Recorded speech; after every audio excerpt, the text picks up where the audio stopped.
প্রিয় শিক্ষার্থীবৃন্দ, আসসালামু আলাইকুম। আজকে আমরা আমাদের যে অধ্যায় পড়াবো সেটা হচ্ছে রসায়ন বিজ্ঞানের সপ্তম অধ্যায়, রাসায়নিক বিজ্ঞান। আজকে আমাদের আলোচিত বিষয় হচ্ছে তাপ-হারি বিক্রিয়া এবং ভৌত পরিবর্তন ও রাসায়নিক পরিবর্তনের মধ্যে পার্থক্য নিয়ে আলোচনা। ঠিক আছে, আমরা শুরু। নিচের বিক্রিয়াগুলো লক্ষ্য করো এবং প্রশ্নগুলোর উত্তর দাও। সবাই বোর্ডের দিকে তাকায়।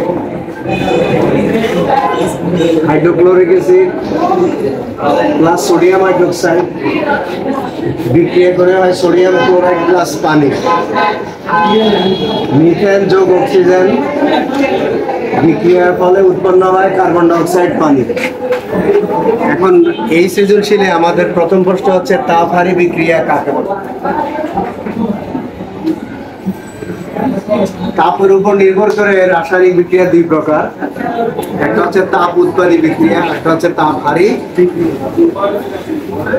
তাপ উৎপাদী বিক্রিয়া হচ্ছে যে রাসায়নিক বিক্রিয়া তাপ উৎপন্ন হয় তাকে বলে তাপ উৎপাদী বিক্রিয়া। তাপ-হারি বিক্রিয়া হচ্ছে যে রাসায়নিক বিক্রিয়ার তাপ শোষিত হয়। কি হয়? শোষিত হয়। যে রাসায়নিক বিক্রিয়ার তাপ শোষিত হয় তাকে বলে তাপ শোষী বিক্রিয়া। এরপর প্রশ্ন হচ্ছে আমাদের ভৌত রাসায়নিক পরিবর্তনের মধ্যে দুটি পার্থক্য। তাহলে আমরা একটা ছক আকারে লিখবো, ভৌত পরিবর্তন একদিকে, রাসায়নিক পরিবর্তন আরেকদিকে। ভৌত পরিবর্তন যে পরিবর্তনের ফলে পদার্থকে পূর্বের অবস্থায় ফিরিয়ে আনা যায় তাকে কি বলে? ভৌত পরিবর্তন। যে পরিবর্তনের ফলে পদার্থকে পূর্বের অবস্থায় ফিরিয়ে আনা যায়, যেমন ধরো বরফকে যদি আমি তাপ দিই তাহলে বরফ কি হবে? পানি হয়ে যাবে। পানি থেকে যদি আমি আবার তাপ সরিয়ে নিই তাহলে পানি আবার বরফ হয়ে যাবে। পানি আবার কি হয়ে যাবে? তার মানে এটা ভৌত পরিবর্তন। যদি বরফ থেকে পানি হয়, পানি থেকে আবার আমি বরফ করি, বরফকে আবার আমার যদি বাষ্প আকারে বা বাষ্পে পরিণত করি তাহলে পানির কয়টা অবস্থা? কঠিন, তরল, বায়বীয়। এই তিনটি অবস্থাতেই পানির সংকেত কিন্তু H2। সো বরফ থেকে পানি, পানি থেকে বাষ্প, এটা একটা ভৌত পরিবর্তন। কথা কি বুঝতে পারছি?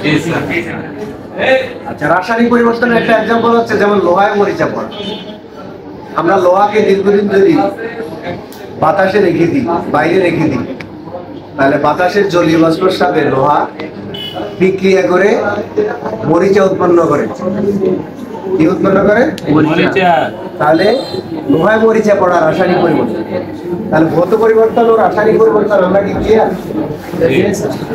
ভৌত পরিবর্তন হচ্ছে যে পরিবর্তনের ফলে পদার্থকে পূর্বের অবস্থায় ফিরিয়ে নিয়ে আনা যায়। পদার্থকে পূর্বের অবস্থায় ফিরিয়ে আনা যায় তাকে কি বলে? ভৌত পরিবর্তন। আর রাসায়নিক পরিবর্তন কি লিখবো? যে পরিবর্তনের ফলে পদার্থকে পূর্বের অবস্থায় ফিরে আনা সম্ভব না, সম্পূর্ণ নতুন ধর্মী পদার্থের সৃষ্টি হয়। ভৌত পরিবর্তনের একটা উদাহরণ হচ্ছে বরফ থেকে পানি হওয়া। রাসায়নিক পরিবর্তনের একটা উদাহরণ হচ্ছে লোহায় মরিচা পড়া। মরিচা একটা রাসায়নিক পরিবর্তন।